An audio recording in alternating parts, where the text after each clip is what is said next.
Hey guys, continuing on, we're going to go over training for weight loss. So the main thing that we need to consider when we're trying to lose weight is energy balance. And if anyone's familiar with the first law of thermodynamics, it essentially states that energy can't be created or destroyed, it can only be transferred from one form to another. And that's very prevalent when it comes to weight loss because we need to think of food and the stores in our body as being this energy, right? So we have food that can either be used as fuel or turn into fat, and we have fat that can either stay there and accumulate or we can use it, right? Um, so we need to think about calories first and foremost. And if anyone knows the conversions from the different macronutrients into calories, protein and carbohydrate are both 4 calories per gram. Fat is going to be 9 calories per gram, so much more dense. And alcohol is right in the middle, so 7 calories per gram. Another topic is there's different types of fat tissue. So bears, as well as babies, have a high percentage of brown adipose tissue. And this brown adipose tissue is more metabolically active and contains things called uncoupling proteins, as well as more mitochondria and capillaries that generate a little bit more heat. So for babies, definitely need more brown adipose tissue because they lack muscle mass to shiver when they're cold. So if we could figure out a way to hold on to that baby fat, that would be definitely a benefit for improving the obesity epidemic at hand. There's also beige fat, which is a mixture between the brown and the normal white adipose tissue that is common in most tissues, fat tissues that we have. And we have drug interventions that are currently being done in research that are looking at trying to convert these types of more inert fat, the white fat, into the more active beige or brown fat. So there are many factors that affect energy output. Not all of them are made equal. For the most part, our resting energy expenditure is going to comprise, at most, 3/4 of the energy that we expend in a day. So that includes just the daily activities of living. So keeping our organs working, keeping our posture nice and upright for some of us. And then next down the line would be the thermic effect of food. So certain foods such as protein and fiber actually require some energy to process. So we burn calories trying to process these foods. Carbohydrates and fats do require a little bit, but not nearly as much as the other two. Excuse me. Physical activity surprisingly comprises anywhere between 5 and 30%. 30% being on the much higher end. I think a lot of us put too much emphasis on the activity when it comes to dictating our caloric intake or our diet. So we need to keep in mind that at the end of the day, unless we're physically active for the larger portion of that day, it may not comprise a large part of our overall caloric needs. And then there's also something called energy efficiency, which is essentially just the efficiency of our metabolism at processing specific compounds. For example, some people may process carbohydrate a little bit differently than others, a little bit more efficiently, while others may metabolize fat to a more efficient degree.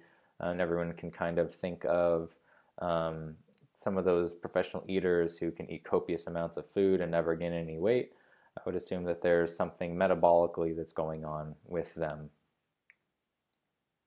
So the energy expenditure of exercise depends on many different things. It depends on the muscle mass that we have. So the more muscle we have, the more power we need to produce in order to move that muscle. It also depends on how long we're doing the activity for, as well as the modality or the type that we're doing. So a strength or resistance training type activity is going to have different metabolic and energy requirements than a long-term endurance or even an intermittent high-intensity interval training style type of exercise. We also need to keep in mind something called NEAT or NEAT, and that's going to be our non-exercise activity thermogenesis.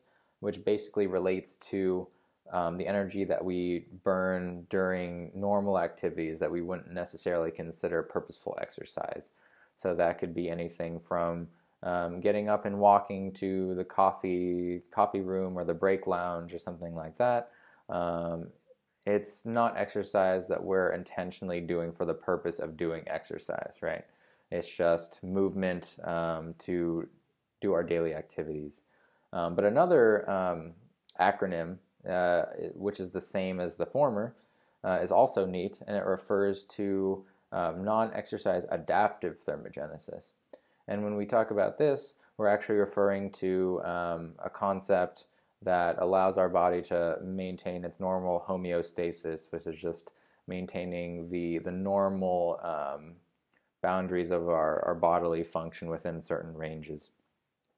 So an example of that would be someone who's not very used to exercise. If they were to do a pretty hefty bout of, let's say, high intensity sprints, something of that nature early on in the day, that actually might be reflected later on as they change their posture to lower the amounts of energy expended for things like standing. So in that case, the person who went out and sprinted, the rest of the day they may be leaning on things, or they may find themselves sitting down a little bit more often or to try to conserve energy. And these are things that we don't do very consciously. We do them very subconsciously. So if we're intentionally trying to lose weight, we may want to, instead of just doing a large amount of activity and calling it quits that day, be also very cognizant of our other daily behaviors. So there's many different ways that we can measure energy expenditure. The most common would be the Harris-Benedict equation, but also there's the Mifflin-St. Jeor, and these are generally used for specific populations, with the Harris-Benedict being the one that has the most generality. However, a lot of these equations actually end up being more of an estimate. So you would take that measurement and you would adapt it from there, depending on your goals. If you don't want to do this entire calculation, rough estimation would be your body weight times 10 in pounds, not in kilograms. And that would be a rough estimation that you could work off of without having to calculate everything, plugging in all those variables. Once you get that value, you want to keep in mind what your activity level is. So if you don't do much activity, and think about this on more of a weekly basis, not more of a daily basis, how often do you do some type of activity per week, whether that be resistance training, cardio, etc., even considering one's occupation, whether they're moving around, they're on their feet all day, we want to add an activity factor. So we take that base value, and in the bottom here we have an example. Say someone has a BMR, a basal metabolic rate of 1756. If they were sedentary, we would multiply that by 1.2, and we would estimate that in order to maintain their body weight, they would need around 2,100 calories per day, versus if we applied a more moderate activity factor, there would be around 2,721 kilocalories or calories per day. And you can see the discrepancy between these two numbers. So it's important that depending on what our goals are, we take the numbers with a grain of salt. If you're trying to lose weight, I would err on the side of a lower number and kind of see how your body responds to that. So in terms of balance versus availability, energy balance refers to the input versus the output, essentially that equation we were talking about towards the beginning of the lecture. And then energy availability is energy input, but keeping in mind the physical activity expenditure. So in the example below, Billy's trying to gain weight. His maintenance is 2,000, so he maintains his weight at 2,000 calories per day. He eats 2,300 calories per day, assuming that he's going to actually gain weight. But he also does 45 minutes of walking in pretty steep terrain in conjunction with doing an hour of resistance training. So if we actually keep in mind that his activity is burning 600 calories per day, he's actually consuming 1,700 calories net every single day. So he's in a hypocaloric or almost like a weight loss amount of calories. So we need to keep in mind that if we're trying to lose weight, that we need to think about the amount of calories as well as the activity. And if we're trying to gain weight, we need to equally think about the activity and how that affects our daily needs. So there are many reasons why someone may not be losing weight. Simply not tracking the food that you're eating correctly, or if you're on a specific diet, maybe you're actually overeating. Your genetics can predispose you to having a certain body type or maintaining fat in a certain place. Sometimes actually undereating can hinder your ability as well. I find that a lot of women have an issue with this, where they'll be eating closer to 1,000, 1,200 calories, way under where their basal metabolic rate would be, just the amount of calories it takes for them to get around every single day, keeps their bodily functions going. And then the body starts to consider themselves in a almost like a starvation state, a mild starvation state. And so it holds on to certain tissues, and you're just left with a general feeling of lethargy and just a very under-energetic state. Also, the diet composition may have something to do with why you're not losing weight. Diet composition, if you're not consuming enough protein, that may be making you not as satiated or full as you would like, so you end up eating other things. And diet composition tends to kind of dovetail into overeating, undereating, etc. In conjunction with that, just a poor diet formulation. If you pick a diet that you won't stick to, you're more than likely going to rebound or even gain more weight than you initially started at. So it's important that whatever diet you pick, it's something that you can stick to. Lastly, environmental factors. Your sleep can affect your metabolism. Medications can affect your metabolism. Even social events, where we're not always cognizant of what happens at social events, what we're putting into our mouths. So it's important that we at least have an idea of how much we're going to be eating at something like a party, especially in the context of trying to lose weight. So ultimately what we're trying to do is we're trying to lose fat, not weight, right? Weight is not discriminate of the type of tissue. Fat, we're actually specifically targeting the unnecessary amounts of adipose tissue that we have on our body, right?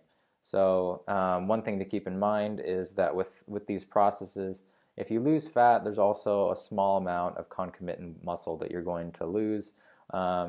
Alternatively, or consequently, when you gain muscle, you also will gain a little bit of fat. And for most people, this is going to be true.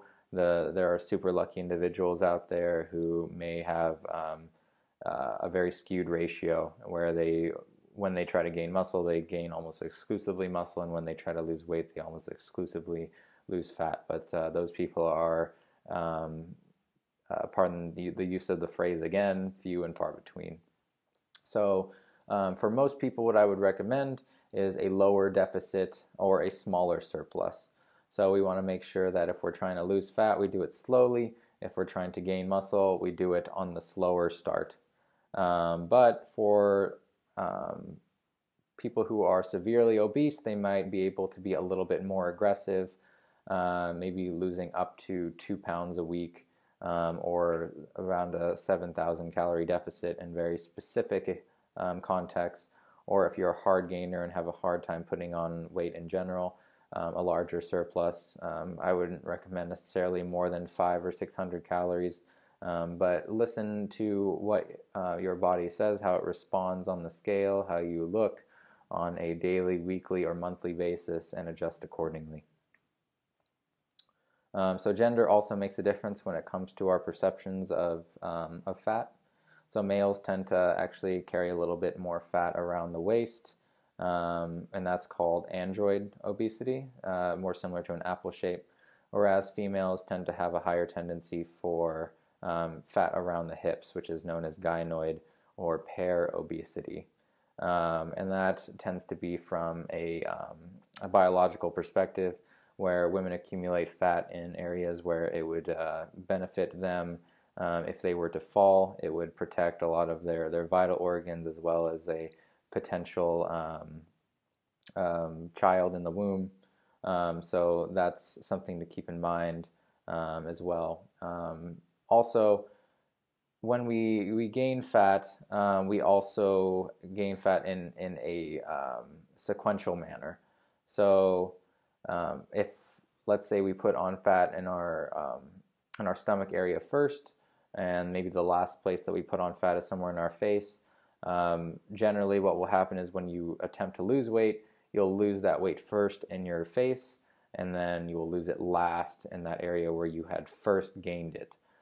So that is the on first, off last phenomenon. And that lends to also talking about spot reduction, which we'll touch on a little bit later. But essentially, you can't just exercise your arms if you want to lose fat in your arms. It needs to be more from a whole body perspective. So there are a few fat loss supplements that do work. They're very few and far between.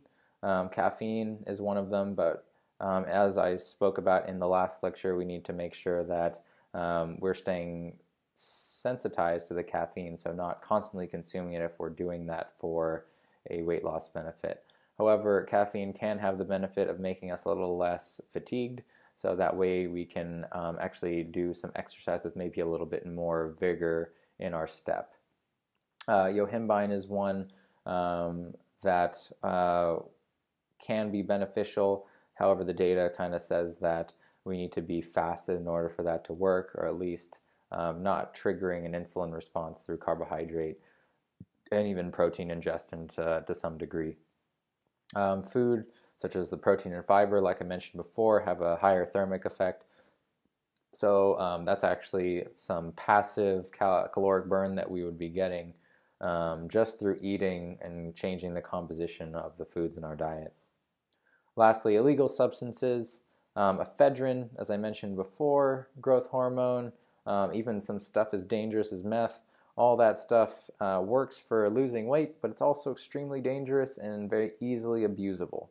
So not by any means would a careful practitioner ever recommend or think about recommending something of those nature. Plus, in the end, what's going to make the most resounding and long-lasting changes are going to be the shifts in your attitude, your work ethic, and the increases in your education that will allow you to maintain whatever the goals are that you want to achieve. On the other hand, there's way more supplements that are bogus. I talked about those a little bit before. As I mentioned, acetyl L-carnitine is one that kind of plays on the idea that there's a protein called carnitine, which essentially transfers fatty acids across a membrane to be burned.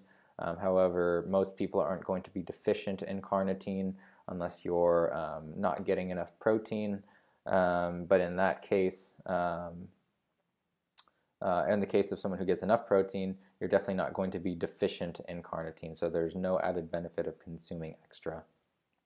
Fat burners such as raspberry ketones, green bean coffee extract, all those things, they have some data on them, but it's not robust enough to make any type of financial decision on as of this point in the literature. As I mentioned previously, diuretics are a scam. Essentially, what they do is they cause you they cause a diuretic effect, which essentially means that we're just going to be peeing out a lot of water, which can give us the perception of weight loss, but it's actually just an increase in urination. So the end point that I wanted to make is that we should save our money on a lot of these supplements that can't be substituted in lieu of hard work. So education, hard work are going to be your primary tenets for helping sustain weight loss.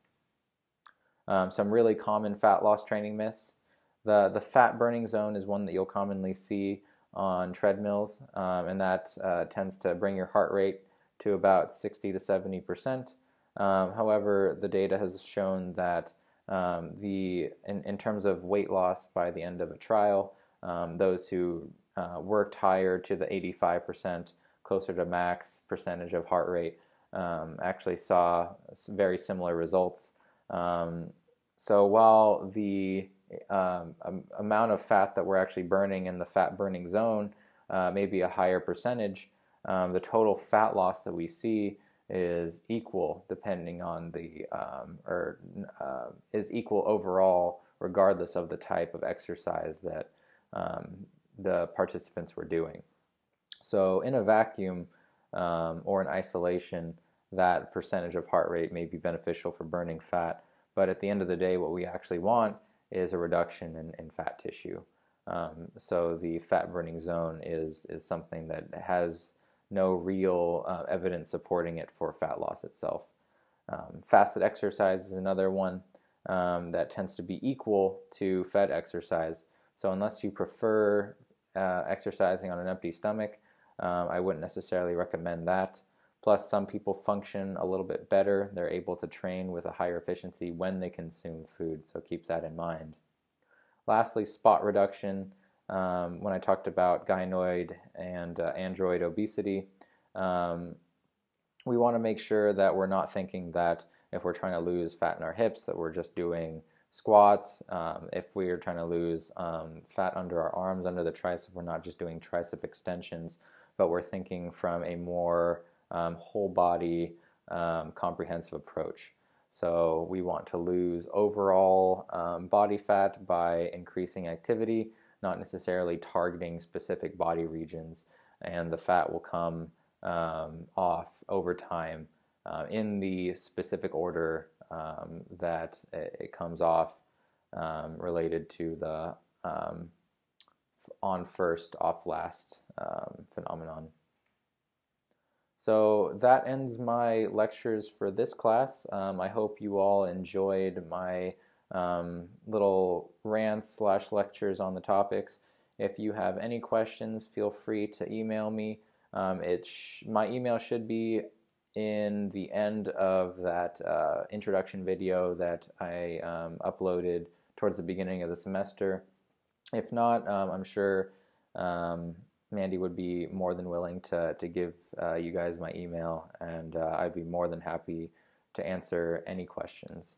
Once again, I did my undergraduate degree in dietetics, and I'm currently a exercise physiology grad student here at SF State. So if you see me on campus, I'd be more than happy to share some information on what I'm learning, what I've learned in the past, any of my past experiences. Even just to chat about some fad topics, anything of that nature, I'd be happy to do that.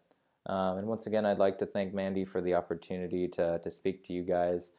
This is my second year around giving the lectures, and it's always a pleasure to help out. So I hope you guys enjoy the rest of your semester.